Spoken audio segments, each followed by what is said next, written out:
Jai Gurudev, hello and welcome. Today we are diving into a profound verse from the Bhagavad Gita, chapter 4, verse 24.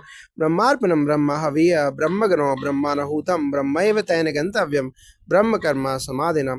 This verse emphasizes that every action, offering, and ritual, when done with the awareness of Brahman, leads us closer to realizing Brahman. It speaks to the interconnectedness of all actions, especially rituals and offerings, and provides us with a way to elevate every action into a sacred practice. To help us understand this in simple terms, we have gathered some leading experts: a senior teacher at the Art of Living, a scholar from Vedic Dharma Sansthan, an Ayurvedic doctor and food expert, renowned Upanayam teacher and expert in sattvic cooking. Let's explore how this verse impacts various aspects of our daily life.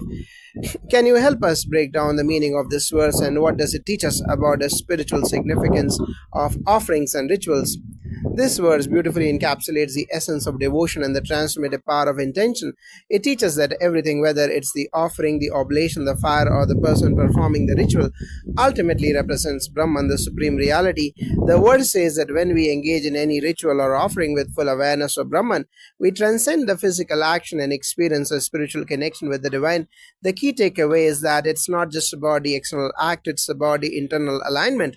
When we perform our duties or offerings with the mindset that they are a sacred gift to the divine, we elevate our actions and ourselves. This understanding leads to inner peace and the ultimate goal, union with Brahman.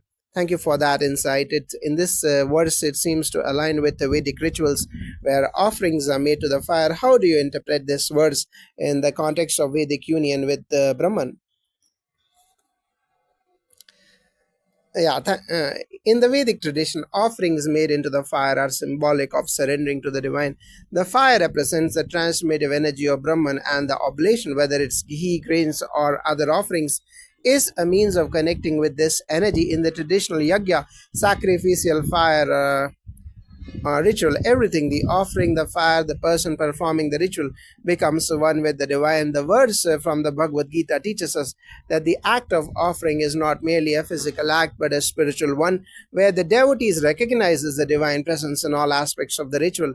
This verse underscores that the goal of any ritual is not just the completion of the task but the realization that the offering is Brahman, the fire is Brahman, and the person offering is Brahman. The unity of the self with the divine is the essence of spiritual growth in the Vedic tradition. That's a beautiful interpretation.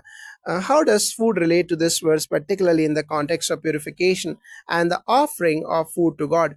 Food plays a significant role in Ayurveda and spiritual practice. According to Ayurveda, food is not only physical nourishment but also has a deep connection to the mind and spirit. The verse from the Bhagavad Gita teaches us that food, when consumed with the awareness that it is an offering to Brahman, becomes an act of devotion. Before partaking in any meal, offering it to the divine purifies the food on three levels: the cleanliness of the vessel, the quality of the food itself, and the purity of the mind of the cook. By offering food to God, we cleanse these impurities and elevate the food to a higher level of sanctity. This act of offering transforms the food into prasad, which is no longer just sustenance but a blessing that purifies the mind and body. In Ayurveda, food prepared with a pure and loving mind is sattvic, pure, and harmonious. When we consume such food with gratitude, it nourishes not just physically but also mentally and spiritually. That's a profound understanding of how food can be part of spiritual practice. In the context of Upanayam, which is the initiation of a young person into spiritual life, how does this verse apply to the ceremony and the process of spiritual growth? In the Upanayam ceremony, a child is initiated into a life of spiritual discipline and learning. This verse is deeply relevant because it teaches that every action, no matter how simple, is an offering to Brahman. In the ceremony, the young initiate is given the sacred thread, which represents the connectedness to the divine. Similarly, the Gayatri Mantra, which is often taught at this stage, is a prayer that aligns the student with the divine consciousness. Through Upanayam, the child is introduced to the idea that their thoughts, actions, and words can be offerings to Brahman. This understanding encourages them to approach their studies, prayers, and daily tasks as acts of devotion, thus reinforcing the mindset that all life is an offering to the divine. This mindset, when cultivated early, guides the individual throughout their life, ensuring that they live in harmony with spiritual principles. Thank you for that enlightening perspective. Could you explain how we can apply this verse to our cooking practices and eating habits, and how can food be an offering to Brahman?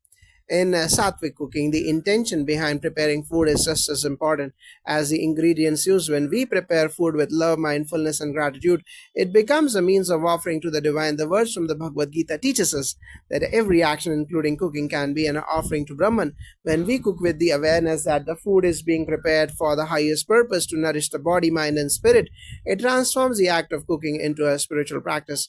Before eating, it's important to offer the food to God, acknowledging that food is a blessing. This act of offering purifies the food just as rituals purify the offerings in fire.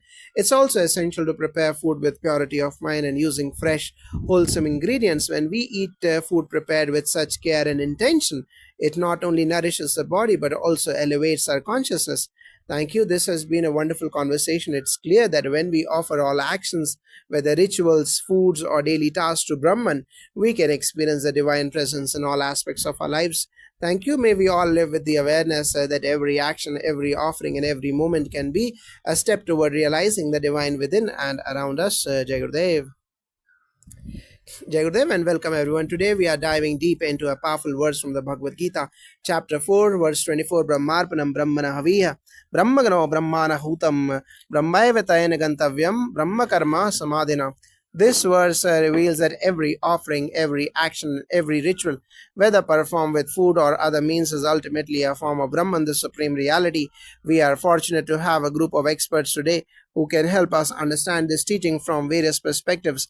We have a senior teacher from Art of Living, a scholar at Vedic Dhamma Sansthan, an Ayurvedic expert and doctor, renowned Upanayam teacher, Sattvic food expert. Let's explore how this verse applies in our daily life, especially in rituals, food, and spiritual practices. Could you start by explaining the verse itself and how do you interpret the teachings of this verse? Yes, this verse from the Bhagavad Gita emphasizes that everything we do, whether it's an offering, a ritual, or an action, can be seen as Brahman when performed with the right intention. The offering, the fire, and the one who offers, it's all Brahman. The verse beautifully touches and teaches that the action itself is divine when done with the awareness that it is part of the cosmic play of Brahman. In simple terms, it's saying that the divine permeates everything. The object of offering, the process of offering, and the person performing the act are all interconnected and represent Brahman. When we live with this understanding, everything becomes sacred and we begin to experience the divine presence in even the smallest actions of our lives. The verse encourages us to be absorbed in the awareness of Brahman, aligning ourselves with the divine essence in every task we perform, whether it's in rituals, work, or relationships. That's a powerful explanation. How does this verse relate to the Vedic rituals? Particularly, how does it connect with the concept of yajna, where offerings are made into the fire? In Vedic tradition, offerings made into the sacred fire during a yajna are symbolic of our surrender to the divine. The fire represents transformation and purification, while the offerings, be it ghee, grains, or other substances, are believed to carry our prayers and intentions. The verse in question aligns perfectly with the concept of yajna. It teaches us that the fire, the offering, and the individual performing the ritual are all manifestations of Brahman. In essence, there is no separation between the ritual, the offering, and the Supreme. All are interconnected in this divine process. When we perform a yajna or any ritual with this awareness, we transcend the external acts and experience a deeper connection with the divine. The ultimate goal of any ritual is to help us realize that everything is Brahman and that all actions are offerings to the divine. That's a beautiful perspective. This verse also mentions the importance of the offering of food. In Ayurveda, food plays a vital role in spiritual and physical well being. Can you explain how this verse connects with the preparation and consumption of food? In Ayurveda, food is not just nourishment for the body but also for the mind and spirit. Food prepared with the pure intention and clean ingredients helps to maintain balance and harmony within the body. The verse beautifully links food with the sacred act of offering to Brahman. Before we eat, it's recommended to offer the food to God. This is not only a form of gratitude but also a way to purify the food. In Ayurveda, there are three impurities associated with food: cleanliness of the vessel, cleanliness of the ingredients, and the mindset of the cook. While we may not be able to ensure the purity of the cooking process entirely, offering the food to God purifies it on all levels. The moment we offer the food with the prayer that is an offering to Brahman, it transforms into prasad, the consecrating offering. This elevates the food from a mundane experience to a divine one. It is no longer just nourishment for the body, but a sacred experience that nourishes our mind and spirit as well. Thank you for that. And in the tradition of Upanayam, how does this verse apply to the initiation of a young person into a spiritual life? And what role does the offering play in this ceremony? In the Upanayam ceremony, the young initiate is given the sacred thread and taught the Gayatri Mantra, making the beginning of their spiritual journey. This verse has a special significance here. Upanayam is about awakening the awareness of Brahman within the individual. The sacred thread and the Gayatri Mantra are symbols of this divine connection. By performing the rituals of Upanayana with the understanding that everything, the offerings, the prayers, the sacred mantras are expressions of Brahman, the initiate begins their journey of recognizing the divine presence in all aspects of life. This verse teaches that as the initiate offers themselves to Brahman, every action they undertake going forward should be seen as an offering to the divine.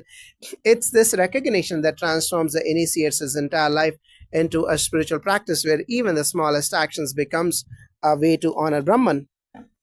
That's a profound interpretation, Acharyaji. As a food expert, how can we practically apply this verse in our kitchen and while cooking? In our kitchen, cooking can be a deeply spiritual experience. According to the teachings of this verse, cooking becomes an offering when we prepare food with love, mindfulness, and purity.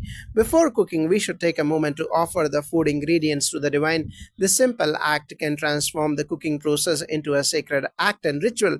When we cook with the awareness that the food is being offered to Brahman, we infuse the food with positive energy. In the same way, when we eat, we should do so with gratitude, remembering that the food is not just nourishment for the body but also an offering to the divine. This elevates our eating experience into a sacred one, allowing us to honor both the food and the process that brought it to our table.